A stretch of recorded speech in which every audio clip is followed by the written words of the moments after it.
Hi குட்டீஸ், எல்லோரும் எப்படி இருக்கீங்க? ஒரு ஊரில் அழகான கிராமம் இருந்துச்சான். அந்த கிராமத்தில் எல்லாரும் சந்தோஷமாக வாழ்ந்தாங்களாம். லிட்டில் அப்படிங்கிற இவர் அந்த ஊரில் வசிச்சுட்டு வந்தாராம். அந்த நேரத்தில் இவர் காட்டுக்குள்ளே போயிட்டு நிறைய மரங்களை வெட்டி அதை விற்று அதில் வர பணத்தில் தான் வாழ்ந்துக்கிட்டு வந்தாராம். ரொம்பவும் நேர்மையான இவர் பயங்கரமான உழைப்பாளியாம். எப்போவுமே நேர்மையாக தொழில் செஞ்சு அதில் வர பணத்தில் தான் வாழணும்னு நினைக்கக்கூடிய ஆளாம். எப்போவுமே காட்டில் இருக்கக்கூடிய விறகுகளை வெட்டி அதை சுமந்துட்டு போய் ரொம்ப கடினமான வேலையை செய்கிறாராம்.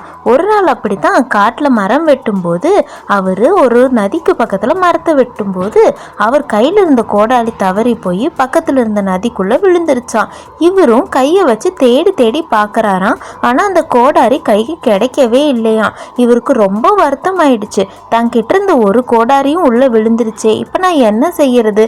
விறகு வெட்டாமல் என்னால் வாழ முடியாதேன்னு ரொம்ப வருத்தமாக இவர் பக்கத்தில் உட்காந்துட்டு கடவுள்கிட்ட வேண்டிக்கிட்டாராம். எப்படியாவது என் கோடாரி எனக்கு திருப்பி கிடைச்சிடணும் கடவுளே, நான் எப்படியும் நேர்மையாக வாழணும்னு சொல்லும் போதே பின்னாடி அந்த நதியிலிருந்து ஒரு அழகான தேவதை வெளியே வந்தாங்களாம். இவன் என்னடா சத்தம் அப்படின்னு திரும்பி பார்க்கும்போது திடீர்னு அழகான ஒரு தேவதை இவன் கண்ணுக்கு தென்பட்டு, உனக்கு என்ன பிரச்சனை, ஏன் அழுகிறேன்னு கேட்டாங்களாம்.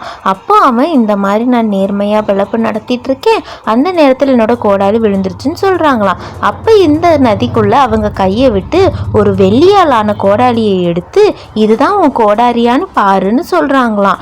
அதுக்கு அவன் இல்லை இல்லை, இது என்னுடைய கோடாரி இல்லை, என்னுடைய கோடாரி தான் வேணும்னு சொன்னாங்களாம். மறுபடியும் அவங்க கையை விட்டு ஒரு தங்கத்தால் கோடாரியை எடுத்து இவன் முன்னாடி நீட்டி இதுதான் உன்னுடைய கோடாரியான்னு பாரு அப்படின்னு சொன்னாங்களாம். இவனும் அதை பார்த்துட்டு இவ்வளோ அழகான கோடாரியா அப்படின்னு பிரமிச்சு போய் நின்னானா. ஆனாலும் நீ இதை எடுத்துக்கோ அப்படின்னு அவங்க சொல்லும்போது, இது என்னோட கோடாரி இல்லை, இந்த தங்க கோடாரியை வச்சு என்னால் விறகு வெட்ட முடியாது, எனக்கு என்னுடைய கோடாரி தான் வேணும் அப்படின்னு அவன் சொன்னானா. அவங்க இந்த கோடாரி ரொம்ப விலை மதிக்கத்தக்கது, இதை வச்சு நீ வாழ்க்கை நடத்திடலான்னு சொல்லும்போது கூட இவன் எனக்கு வேண்டான்னு மறுத்துட்டானா. மறுபடியும் இவங்க தேடி பார்த்து அவனுடைய நிஜமான இரும்பு கோடாரியவே எடுக்கிறாங்களாம்.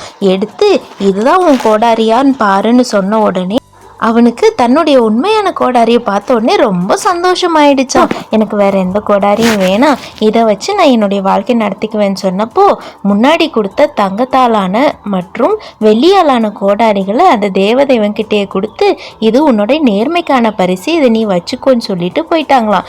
இவனும் அந்த 3 கோடாரிகளையும் எடுத்துட்டு போனானா. வாழ்க்கையில் நேர்மையாக இருக்கும்போது நம்ம தொலைச்சதை விட அதிகமாகவே நமக்கு கிடைக்குங்கிறத இந்த பாடம் நமக்கு உணர்த்துது. நன்றி.